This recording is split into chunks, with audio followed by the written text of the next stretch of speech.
Zemutya amanya n'eddoboozi Aziz azinoonya aziwenja aziyigga njagala otwala omukisa guno okubeebaza okubeera wano nga muli bangi naddala bannamawulire abasinga obungi temutera kukeera naye leero enkoko mwagikutte mumwa muli b'amaanyi nnyo ndi wano mu biti bibiri ndi wano ng'omuyimbi asupportinga muyimbi munnange ate wendi nga producer wa show ya Rema njagala okutwala omukisa guno okwebaza Rema ne ttiimu manager Solo Kayemba n'abalala bonna bwe baali banoonya mu bantu abasobola okubeera ku ttiimu eyo ne bannondayo so ogwo omukisa gw'amaanyi nnyo okubeera kweno ttiimu kyenjagala okwenfasizingako nnyo kyakugamba nti saagala kwogera nnyo bingi ku Rema kuba Rema ffenna tukimanyi nti muyimbi mulungi ebyokuyimba byo yabimaliriza dda wabula leero njagala tumuggyemu mu eri kategori y'abakazi bagamba nti babayita bate ba songbird abakazi abayimba leero Rema njagala kumuwa ekitiibwa ekipya ye Songo Kalooli si songbird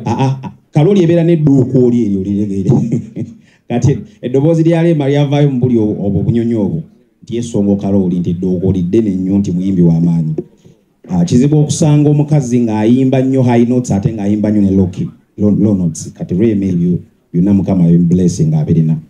kyenjagala okuba assuringa nti olunaku z'omwezi 23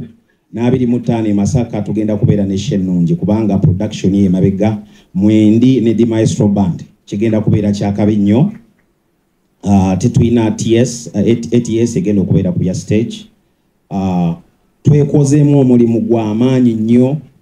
ebintu bye munaalaba saagala nakubyogera kuwabula kyenjagala okubagamba mujje mubeerewo kubanga kigenda kubeera kyakabi. Thank you so much. Aziz, before you go, I think most journalists here are interested to understand how an artist produces another artist. Ngati werekereza masijja kamuwako aleme kusukka munyo.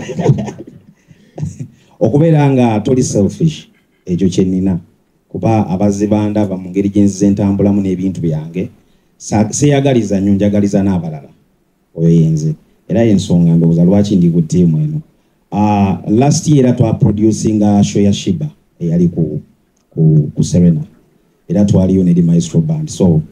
bobanga gwe teweefaako wekanga naawe kirungi kyeweekolera osobola okikolera omuntu omulala kitegeeza osobola okutwala ebintu okugenda mu maaso ate music emmere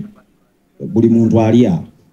bw'obeera ne relationship ennungi n'omuntu osobola omukolera ebirungi bwe mba temugirina ebyo. Thank you.